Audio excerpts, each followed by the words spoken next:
Well, needless to say, I think I was really pleased with how we started the game. I was really proud. We've been, and I'm not complaining because Johnny's got two starters out tonight, but we've been really sick over the last, all of us, coaches, players,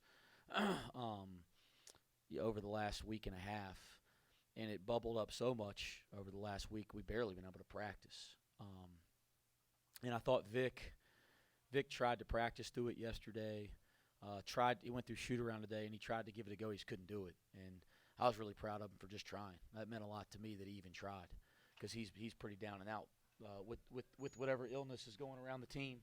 So you know, um, sorry, I lost train of thought there for a second. But we we came out and I thought played great. We subbed, and I'm not blaming it on the substitutions, but we played really poorly from there on out in the first half. I was really disappointed in our transition defense and communication.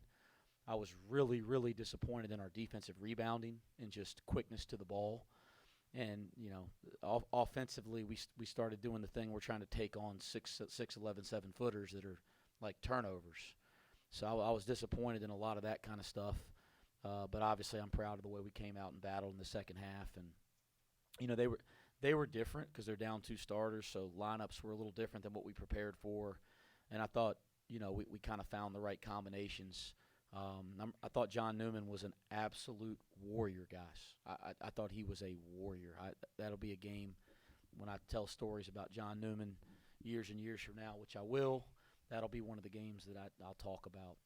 And I could not be more proud of Odi Oguama. I mean, all he's done is just he hadn't been playing in the games. At one point he was starting, and all he's done is just come in the gym every day, have a great attitude, and keep working. And I thought his minutes and ability to kind of match up when they went small with Seal at the 5 were really important to us having success tonight.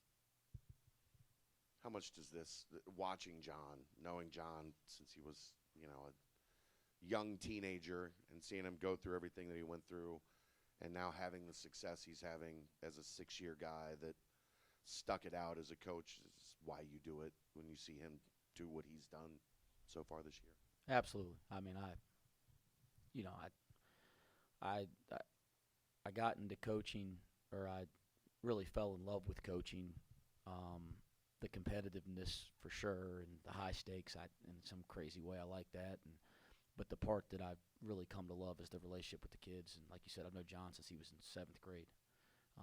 Known his family, know his friends. I mean, I know John really, really well for most of his life, and so just kind of see everything he's been through and what he's doing for our program now, it is neat. But we'll do all the reflecting when the season's over. We got a lot of basketball left to play. But yeah, that is one of the neat parts of coaching.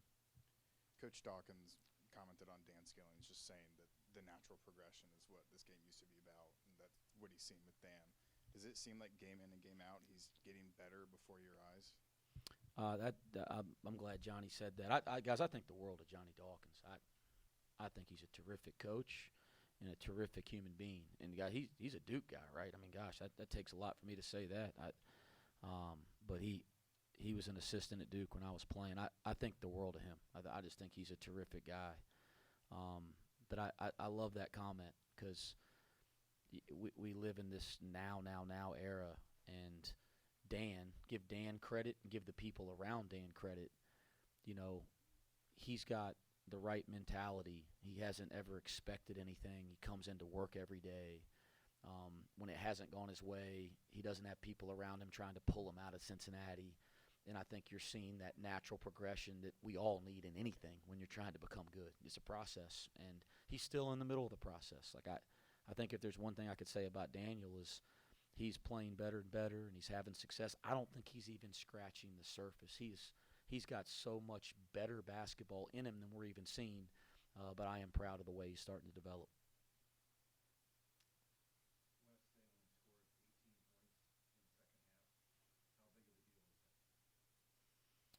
Our defense is a massive deal to me. Our defense and our defensive rebounding, which I do think we've really improved defensively over the last month, steadily. And we had stretches we haven't been good, but I mean we've become a better defensive team. Our defensive rebounding and offensive rebounding, I've been disappointed over the last couple weeks. Like, that has to be a strength, and it hasn't always felt that way every league game. And so in the second half, yes, I'm glad that we guarded consistently and at a higher level for 20 minutes. But I was even more pleased that when we got in the miss that we really, especially with the small lineup, like we rebounded the ball with the small lineup, which takes gang rebounding and everybody doing their job a little better. And, Vic, Aziz, Jamil, Odie, those guys are great rebounders. And Dan's a really good natural rebounder. But when you play small, it's not quite the same. And I thought our guys did a really nice job pursuing the ball in those small lineups. Wes, you guys held Marcellus Avery to 3 second-half points. What were the adjustments that you made on him defensively? I don't think we made a ton of defensive adjustments. Again, guys, I think if you look at the first half, in the half court, we were pretty good. Okay, we came out. I thought we were great to start the game, but we were pretty good in our half court defense. They made a couple really tough shots early over the top after we got out to a lead. We were terrible in transition. Okay, and some of that's bad decisions, but we were terrible in transition, and we were terrible on the defensive board. And then Aziz gives up 9 points trying to get out there on the perimeter, which he can do. We just got to work at it a little bit more. He's going to be capable of guarding anybody, but he gets up 3 threes. I think Avery got 1. I think he fouls Sela. Maybe Avery got 2, but he gives up 9 points, 2 threes, and 1 foul and a 3-point shooter. So if you take out transition, you take out the offensive boards, and you take out those 9 points when Aziz was cross-matched, I mean, our defense in the half court wasn't the problem. And so I think in the second half, we didn't give up the transition baskets. We had better matchups out there. I thought we did a better job of figuring out the right combinations. And then I thought we did a better job on the defensive glass. But just kind of the half-court principles or the scouting report didn't change a whole lot. Are you encouraged by your ability to come back in games like this, or are you also aggravated that you haven't had a halftime lead in a while? Scott, that's one of your better questions there. I have no idea. I'm obviously pleased that our guys dug in and found a way to win. I'm pleased with that, right? I think the quality of just digging and figuring it out and finding a way and staying together, that's more important than anything X and O wise. Like, teams that have that are successful. And, we're showing some resilience over the last 2 or 3 weeks. We got to keep growing there. But I'm pleased with that quality.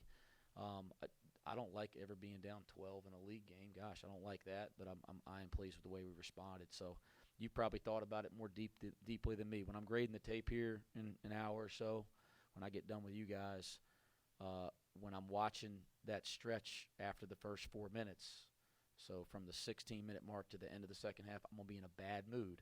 And then when I watch the second half, I'll probably be in a better mood. Coach, you were able to hold Ibrahim Diallo to just 5 minutes tonight before getting him to foul out. John said it kind of was an emphasis there to get him in some foul trouble early. Just talk about how important and key that was for this matchup. Well, I actually thought our ability to get fouled tonight was a factor in the game. And again, they're playing small. They haven't played him at the 5. Not Diallo. I'm sorry. I was thinking of Sela. They're playing small with Sela because of Diallo's foul trouble, and so, again, getting the ball inside, putting pressure on the rim, getting in the post, which we did a little bit early in the second half, puts fouls on guys, and I thought that had a positive impact on the game. We're in the one-on-one really early in the second half. Again, I mean, gosh, some of the free throw shooting, oh my gosh, but we stepped up and made some when they mattered. Kind of going off Ryan's question, but John talked about sticking to defensive principles and being able to cover Jalen Sellers and then switch off and go to Avery. What does it say about his talent, his defensive ability to cover 2 really good players, but 2 players with different archetypes and skill sets? You guys showed me a better perimeter defender in college basketball than John Newman. I mean, I'm sure there's some other great guys out there that deserve a lot of credit and recognition, but you can't tell me there's somebody out there that's any better than John Newman. I mean, he's phenomenal, and he's also been a pretty dang good offensive player recently too. I thought he pressed a little bit there, trying to get us back in it in the last 10 minutes of the second half. But outside of that, he's been pretty dang good on offense too, guys. But I think he's one of the best perimeter defenders we have in college basketball, and I appreciate you guys because I think he deserves some recognition there.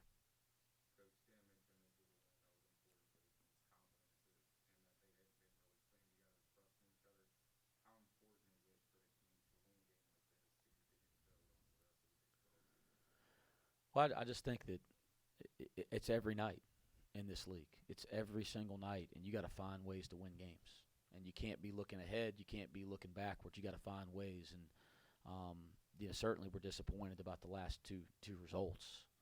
And you can't dwell on that. But they're young people, guys. They're going to dwell. It's human nature.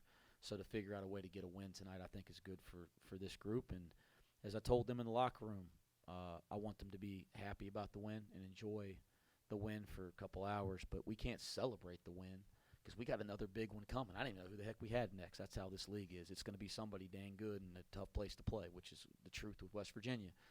But we can't celebrate now, because we got to get ready for the next one. And that's, I think the teams in this league that are going to have success at the end of the year are just going to take it one day at a time. Coach, you guys are one of the better three-point shooting teams in the country by percentage entering conference play, and you're below 30% in conference play, 3 of 14 tonight. Has there been any glaring issue on film, or is it just some of those open shots are not going down and it's hurting the percentage? Well, I think it's a number of things. First off, C.J. Frederick's a pretty dang good three-point shooter. And he's played as much basketball over the last month as I have.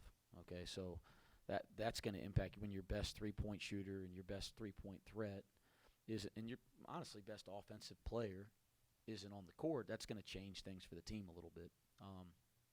The second thing is, coming in tonight, Central Florida is the 6th-ranked defense in defensive efficiency in America, and they're only 3rd in the Big 12. I mean, that's pretty funny if you think about it. They're 6th in the whole country, but they're only 3rd in the Big 12. So you're also playing against some great defensive teams, and it's the level of competition is just different. So that's going to have some impact. And then the last thing is we're missing some good shots and shots that I think we can expect to make over time. And we've just had some of that. Guys, our best basketball, this team's best basketball has a chance to be moving forward. Well, I don't think we've scratched the surface of what we're capable of. We haven't been healthy yet. We haven't got to work consistently in practice with the way that we're trying to play from a lineup perspective. We've been kind of just surviving here for a long time. I think as we start figuring out how to get healthy and get more time together, and we'll start playing better. I think our best basketball has a chance to be way ahead of us moving forward. Thank you.